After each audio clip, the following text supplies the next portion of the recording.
You'll probably be able to answer first question better than I would. First question from Carter Pratt. What are the best tires? Ooh, that's such a subjective thing. So, can I get nerdy? Am I allowed to get nerdy on the Yeah, show? because you, like I said, you can So, answer this better than I could. yeah. So, yeah, it's so subjective and it really depends on the bike, the conditions, and the discipline. So, one very broad thing that I can say is finding a tire that is right for your application. Generally, go for something that's in the like a mid to soft compound. Those do a lot better on harder pack tracks, if you were to go to a harder pack track, than a hard pack tire on a softer track. So it's almost like you get, mostly the mid to soft support. But if you do end up on a hard pack track, you're not going to suffer as bad as if it was the other way around. I would say there are varying degrees of carcass build. So if you cut a tire in half, you look at the cross section, you can see how the crown of the tire is developed. If it's more of a steeper, almost like a triangle at the top, usually what that feels like for the rider is the bike wants to tip in a bit more and a bit more quickly. So I almost think of it as like if you're standing up and you're trying to lean over, you see how you go kind of slow and then it picks up really fast, you're getting ready to fall over. That's essentially what you're going to feel in the tire. If you find something that's a bit more domed, that rate becomes a lot more constant. So you're not going from here and then fast falling over. It's a more consistent feel. Now, that is very dependent on dirt style, tire pressure, all of this stuff. It plays into it. But that overall shape of the tire can really give you certain feedback. I'd say for a faster rider, they're going so fast at lean angles that are crazy, they can get away with a wider variety of tires. If you were somebody who is a newer rider, I'd say that consistency in a more domed tire profile is a better match for you. I Are there, personally, because there's certain tires I think of maybe being like higher end. I could, Is that not I true? wouldn't, Like a Dunlop, let's say. Is a yeah, Dunlop tire, is it actually a better tire than some of the other ones? Like, just name something off the top of my head, like a Michelin or a, I can't even think of any tire names. Or is it just different, like you were just describing?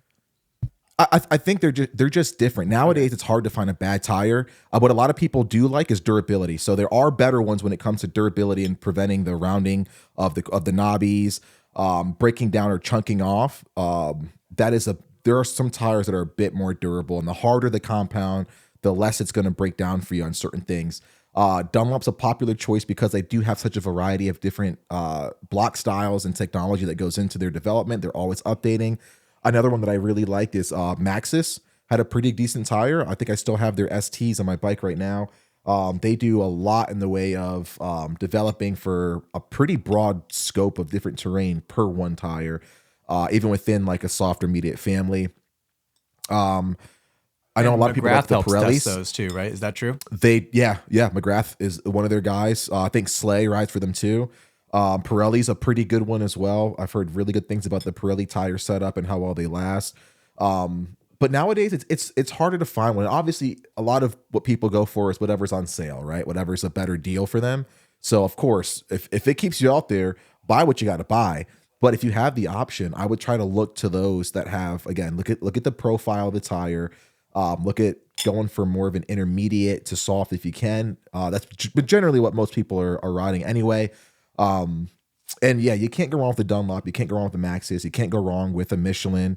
I haven't heard that great things about Bridgestone lately. Back in the day when like Stu and those guys were riding them, I heard they were phenomenal, but I haven't heard that great of things from them lately.